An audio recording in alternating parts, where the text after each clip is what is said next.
नमस्कार, मैं हूं असराज। अभी मेरे एक रीसेंट वीडियो के कमेंट सेक्शन में किसी ने लिखा इस द रेप ऑफ लुक्रीज जो विलियम शेक्सपियर की पोएम है उसका एक एक्सप्लेनेशन दें, उस पर एक अलग वीडियो बनाएं। तो आज मैं लेकर आ गया हूँ आप लोगों के लिए रेप ऑफ लुक्रीज।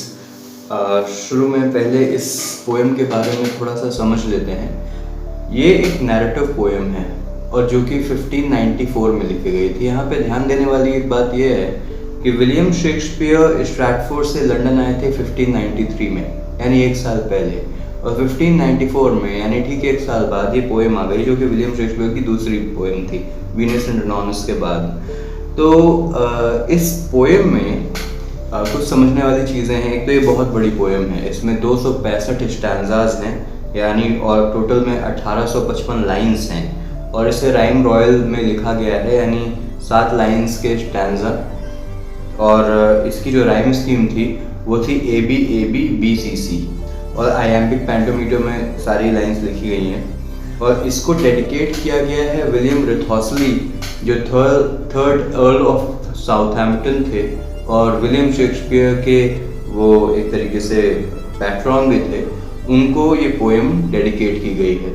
और ये जो पोएम का सेटिंग है वो पूरा रोम में है, एक रोमन सेटिंग है ये जो हमें देखने को मिलती है। तो सीधे डायरेक्टली हम लोग कहानी पे आते हैं, लेकिन उससे पहले ज़रा सा कैरेक्टर्स के बारे में समझ लेते हैं कि इस कहानी में कैरेक्टर्स कौन कौन से हैं, उनका रोल क्या क्या है। तो सबसे पहले तो है लुक्रीस, जिनके नाम से ये पोएम है, रेप ऑफ लुक्रीस। ये एक ऑनरेबल लेडी हैं, लुक्रेटिया भी इनका एक दूसरा नाम है, रोमन नाम। तो ये एक ऑनरेबल लेडी हैं रोम की, और एक सोल्जर की वाइफ हैं। इनके हस्बैंड का नाम है कोलेटाइन, दूसरा कैरेक्टर लुक्रीस का हस्बैंड, और ये रोमन आर्मी का एक सोल्जर है। तीसरा कैरेक्टर जो है वो हमारा टार्क्विन या फिर सेक्स्टस टार्क्विनियस। ये भी एक रोमन सोल्जर है और कोलेटाइन का दोस्त है, और इसके साथ साथ ये रोम के राजा का बेटा है, यानी रोम का प्रिंस है, रोम का राजकुमार है। और इस कहानी में ये एंटागोनिस्ट है, ये यानी कि विलन है एक तरीके से, और इसी ने लुक्रीस का रेप किया। वो कहानी आगे चल करके हम लोग पढ़ेंगे तो समझ में आएगी। इसके बाद चौथा कैरेक्टर है लुक्रेटियस, ये लुक्रीस का फादर है। उसके बाद जूनिवस ब्रूटस, ये भी एक फ्रेंड है लुक्रेटियस और कोलेटाइन का। और लूसियस टार्क्विनियस, ये है किंग ऑफ रोम, टार्क्विन का फादर, और ये लास्ट किंग ऑफ रोम था। और है सर्वियस टुलियस, ये है लुकेशियस टार्क्विनियस जो राजा है, किंग ऑफ रोम जो है, उसका ये फादर इन लॉ है, सर्वियस टुलियस। और पब्लियस वेलेरियस, ये भी फ्रेंड है लुक्रेटियस और कोलेटाइन का। अभी ये सारे नाम आपको थोड़े से विचित्र लगेंगे क्योंकि रोमन नाम है, और क्योंकि जब कोई कॉन्टेक्स्ट नहीं है कहानी का और आप इस बारे में कुछ जानते नहीं हैं तो ये नाम थोड़े से विचित्र लगेंगे। लेकिन धीरे धीरे हम जब कहानी में प्रोसीड करेंगे तो इस हर एक नाम को एक कैरेक्टर मिल जाएगा और उससे कहानी एसोसिएट हो जाएगी, और फिर इसे याद रखना थोड़ा सा आसान होगा। तो आइए हम सीधे इस पोएम की समरी पे आते हैं। तो सबसे पहले हम देखते हैं कि लुकियस टार्क्विनियस जो है, जो रोम का राजा है, वो अपने ससुर को, सर्वियस टुलियस उसका ससुर है, उसको मार देता है और उसके साम्राज्य पे कब्जा कर लेता है। ये है लूसियस टार्क्विनियस। उसी का बेटा सेक्स्टस टार्क्विनियस, या जिस टार्क्विन जिसे कहा गया है, वो भी इस जंग में लड़ता है, और उसके दोस्त साथ में कोलेटाइन और जूनियस ब्रूटस, ये भी उसके साथ लड़े हैं इस युद्ध में और उसके दोस्त हैं। उसके बाद टार्क्विन जो है, ये मतलब कहानी में आगे चल के बताते हैं युद्ध के दौरान, जैसे बीच में कई बार सोल्जर्स बैठते भी हैं, बातचीत भी करते हैं, जो जिस समय वो मोर्चे पे नहीं होते हैं, जब लड़ाई जिस समय पे रुकी होती है, होता है कि चलो नेक्स्ट डे फिर से हम लड़ेंगे या ऐसा कुछ। तो वैसे ही वॉर के माहौल में ये सारे सोल्जर्स आसपास हैं, बैठे हैं, कोई किसी से बात कर रहा है, कोई कुछ कह रहा है। उसी दौरान टार्क्विन जो है वो सुनता है कोलेटाइन को एक बात कहते हुए। टार्क्विन वहाँ का रोम का राजकुमार, उसका फ्रेंड है कोलेटाइन जो कि एक रोमन सोल्जर है।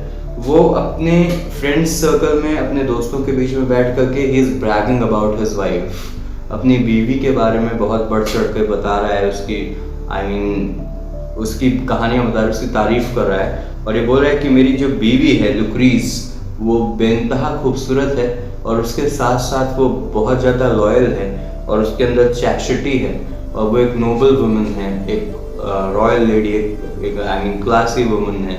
इस तरीके से बहुत सारी तारीफ़ें कर रहा है वो अपनी बीवी की, कोलाटाइन की वाइफ है लुक्रीज। तो और वाकई ये बताया गया कि लुक्रीज बहुत खूबसूरत है। उसके बाद जब टार्क्विन ये बात सुनता है तो उसको ये लगता है कि ऐसा कैसे हो सकता है, सोल्जर्स बाहर वॉर में हैं, उनकी बीवियां घर पे हैं, कैसे हो सकता है कि कोई लेडी इतनी खूबसूरत हो, इतनी क्लासी हो और उसके बाद भी वो लॉयल हो अपने हस्बैंड को लेकर के और वो किसी और से उसका अफेयर ना हो बाहर। ये थोड़ी सी अजीब बात लगती है। तो इस बात को चेक करना चाहता था टार्क्विन। उसके अंदर एक इंक्विजिटिवनेस जगी, उसके अंदर एक जिज्ञासा पैदा हुई कि क्या वाकई ऐसा हो सकता है। तो इस चीज़ को चेक करने के लिए उसने डिसाइड किया कि मैं कोलाटाइन के घर जाऊंगा बिना उसको बताए हुए। तो अपने कुछ फ्रेंड्स को ले लेता है और कोलाटाइन के घर जाता है। वहाँ पे जब वो पहुँचता है तो वो वाकई ये चीज़ देखता है कि बाकी लोगों की जो बीवियाँ हैं, बाकी सोल्जर्स की, वो टहल रही हैं, घूम रही हैं और क्या कहते हैं कि डांस करने जा रही हैं, पार्टीज़ में जा रही हैं। वहीं दूसरी तरफ जो कोलाटाइन की वाइफ है लुक्रीज, वो घर पे है अपने और वो क्या कहते हैं कि थ्रेड को स्पिन कर रही है, यानी जैसे कि एक्टिविटीज़ औरतें घरेलू काम करती हैं, सिलाई बुनाई एक्सेट्रा, वैसे ही वो धागे को स्पिन कर रही है। तो ये चीज़ वो देखता है और टार्क्विन, और वो बहुत ज़्यादा प्रभावित होता है अंदर से कि वाकई यार ये लॉयल लेडी है और बहुत लॉयल है अपने हस्बैंड को लेकर के, कहीं बाहर घूम फिर नहीं रही या याशी नहीं कर रही जैसे कि बाकी लेडीज़ कर रही हैं अकेलेपन में। तो वो फिर वहाँ जाता है और उस लेडी से, लुक्रीज से, वो घर में आने की परमिशन मांगता है। उसको बताता है कि मैं आपके हस्बैंड कोलाटाइन का दोस्त हूँ और यहाँ का रोम का मैं राजा का बेटा हूँ, टार्क्विनियस मेरा नाम है, राजकुमार हूँ। तो लुक्रीज जो है वो बहुत ही वार्मली वेलकम करती है टार्क्विन को और उसको घर में आने की परमिशन देती है। तो उसके बाद टार्क्विन बड़ी अच्छी अच्छी बातें करने लग जाता है लुक्रीज से, कोलाटाइन के बारे में, और कोलाटाइन की तारीफ़ें करने लग जाता है। इस चीज़ से लुक्रीज कहीं ना कहीं काफ़ी प्रभावित हुई कि ये इंसान वाकई मेरे हस्बैंड का दोस्त है और उनका वेलविशर है, उनके बारे में अच्छी अच्छी बातें बोल रहा है, वरना आमतौर पे लोग एक दूसरे की तारीफ़ें नहीं करते हैं। तो उसे ये महसूस हुआ कि ये जेन्युइन दोस्त है मेरे हस्बैंड का, तो उसने आसानी से उसे अंदर आने दिया, उसे खाना वगैरह खिलाया। उसके बाद टार्क्विन ने मजबूरी जताई अपनी कि देखिए मैं ऐसे वक्त में आया हूँ और इस समय देर भी काफ़ी हो गई है, मैं इस वक्त कहाँ जाऊँगा, मैं घर नहीं जा पाऊँगा, तो क्या आप मुझे अलाउ करेंगे कि मैं आपके घर में आज रात को रुक जाऊँ। ऐसी परमिशन उसने मांगी। परमिशन मांगी तो क्योंकि कोलाटाइन की जो वाइफ थी लुक्रीज, वो बहुत लार्ज हार्टेड थी, नोबल वुमन थी, उसने भी भरोसा कर लिया और अलाउ कर दिया कि ठीक है आप रह जाइए। और वो अपने रूम में सोने को चली गई। बड़ा घर था, नौकर चाकर थे, और वो अपने रूम में सोने को चली गई। अब यहाँ पे टार्क्विनियस के अंदर दिमाग में एक टसल चालू हुआ और उसको अंदर से ये लगने लग गया कि मैं क्या करूँ, मैं क्यों हूँ यहाँ, मैं क्यों आया हुआ हूँ। और उसके दिमाग में बार बार लुक्रीज की बातें चलें, उसकी स्मरण चले कि कितनी खूबसूरत लेडी है, कितनी नोबल वुमन है, चैस्टिटी है वाकई इसके अंदर। और वो कहीं ना कहीं अपने दिमाग में वो एक टसल चल रहा है कि मैं क्या करूं, क्या मुझे इस वक्त उसके लुक्रीज के रूम में जाना चाहिए किसी गलत इंटेंशन से, या फिर वो ये भी सोचता है कि यार इस लेडी ने भरोसा करके मुझे घर पे बुलाया, खाना दिया और ये सब ठीक नहीं है, मुझे भरोसा कर रही है, रहने की परमिशन दी। तो लेकिन अंत में ये पूरा टसल चलते चलते उसके अंदर की जो वासना थी, जो लस्ट थी, वो जीत गई और उसका जो विवेक था, जो कॉन्शियंस था, वो हार गया। तो टार्क्विनियस वहाँ पे डिसाइड करता है कि मुझे लुक्रीज के रूम में जाना है कैसे भी, और वो उस वक्त उठा और लुक्रीज के रूम में गया। वहाँ जा कर के उसने बहुत इनएप्रोप्रिएट तरीके से, ऑकवर्ड तरीके से लुक्रीज को टच किया।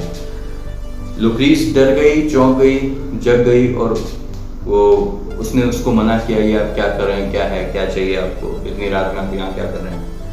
तो उसने बोला कि देखो ऐसा है कि तुम मेरे साथ अफेयर रखो, मेरे साथ रिलेशनशिप बनाओ, फिजिकल रिलेशनशिप बनाओ और यही सही है तुम्हारे लिए। अगर तुमने ऐसा नहीं किया तो मैं तुम्हें मार दूंगा जान से। और तुम्हारे साथ तुम्हारे घर के किसी मेल नौकर को भी मार दूंगा और तुम दोनों की बॉडी साथ में रख दूंगा और ये इल्ज़ाम लगा दूंगा कि मेरे दोस्त की बीवी जो है वो उसे चीट कर रही थी मेरे फ्रेंड को अपने नौकर के साथ मिल करके, इसलिए मैंने फिट ऑफ रेज में मैंने गुस्से में दोनों को मार दिया। तो मेरे को क्रेडिट मिल जाएगा और तुम्हें डिस्क्रेडिट मिल जाएगा और तुम्हारी बेइज्जती हो जाएगी।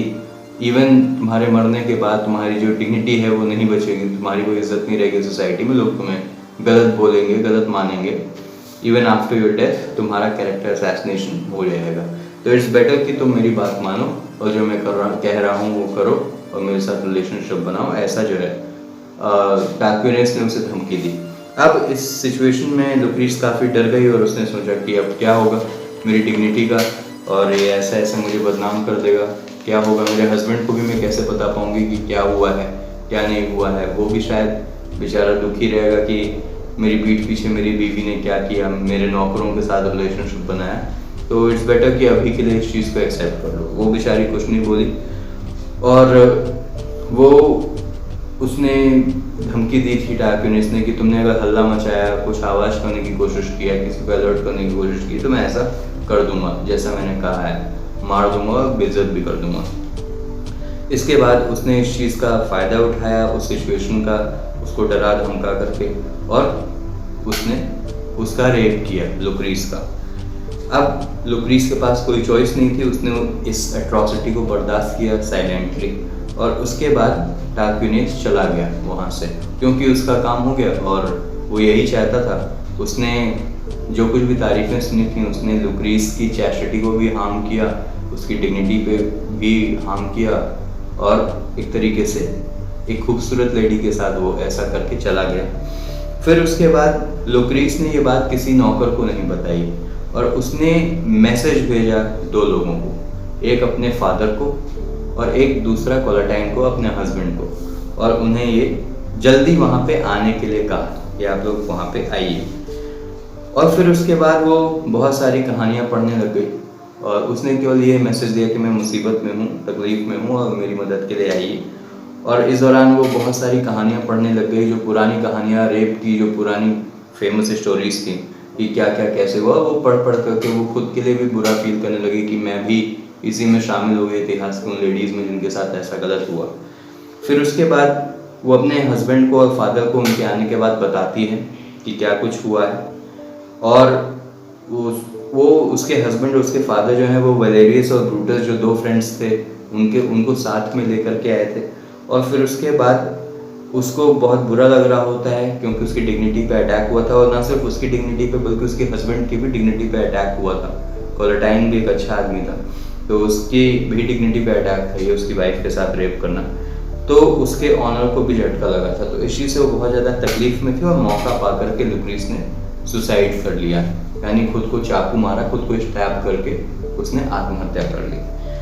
अब जब उसकी बॉडी मिली, डिस्कवर किया इनके लोगों ने, इसके हस्बैंड ने और उसके फादर ने, फिर कह रहे इसने तो आत्महत्या कर ली, तो वो बहुत ज़्यादा दुखी हुए और उन्होंने फिर ये जो दो लोग वैलेरियस और ब्रूटस आए थे साथ में, इनको लेकर के टोटल 4 लोग, इन्होंने उसकी लुक्रीस की बॉडी को लेकर के पूरे शहर में वो लोग घूमे और सबको दिखाया कि देखो रोम के महाराजा के बेटे ने, टार्क्वेन ने क्या किया, अपने ही दोस्त की वाइफ का रेप किया घर में आकर के, झूठ मूठ बोल करके, मौके का फ़ायदा उठा करके। इस चीज़ से पूरे शहर में, पूरे रोम में एक ऐसी आग लगी, एक रिसेंटमेंट और एक ऐसा गुस्सा पैदा हुआ उस परिवार, राज परिवार को लेकर के।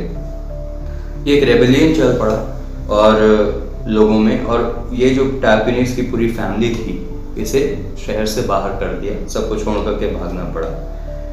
तो इस तरीके से कहानी का अंत हुआ। ये एक ट्रेजेडी है और एक ट्रेजिक स्टोरी है कि किस तरीके से एक अच्छी औरत, एक अच्छी फैमिली, और उस औरत के साथ ऐसा होता है, एक दोस्त जो कि दोस्त कहलाता है, वो अपने दोस्त को धोखा देता है, उसकी वाइफ के साथ ऐसा करता है। एक औरत की डिग्निटी जाती है, वो अपने हस्बैंड की डिग्निटी के लिए दुखी होती है, और फिर सब कुछ इतना अच्छा होते हुए भी किसी की हैवानियत का शिकार हो जाने के कारण वो अपने जीवन का अंत कर देती है। तो ये थी कहानी रेप ऑफ लुक्रीस की। उसके कैरेक्टर्स के बारे में बताया, उसके कहानी की कुछ स्पेशलिटीज़ बताएंगे कि 265 स्टैंजाज हैं, 1855 लाइनें हैं और राइन रॉयल में 7 लाइनों के स्टैंजा है। तो ये सारी चीज़ें हमने देखा आगे आने वाले वीडियो में हम लोग वीनस एंड एडोनिस को भी डिस्कस कर लेंगे, क्योंकि पहली पोएम थी वो शेक्सपियर की, रेप ऑफ लुक्रीस उसके बाद आई थी, सेकंड पोएम है।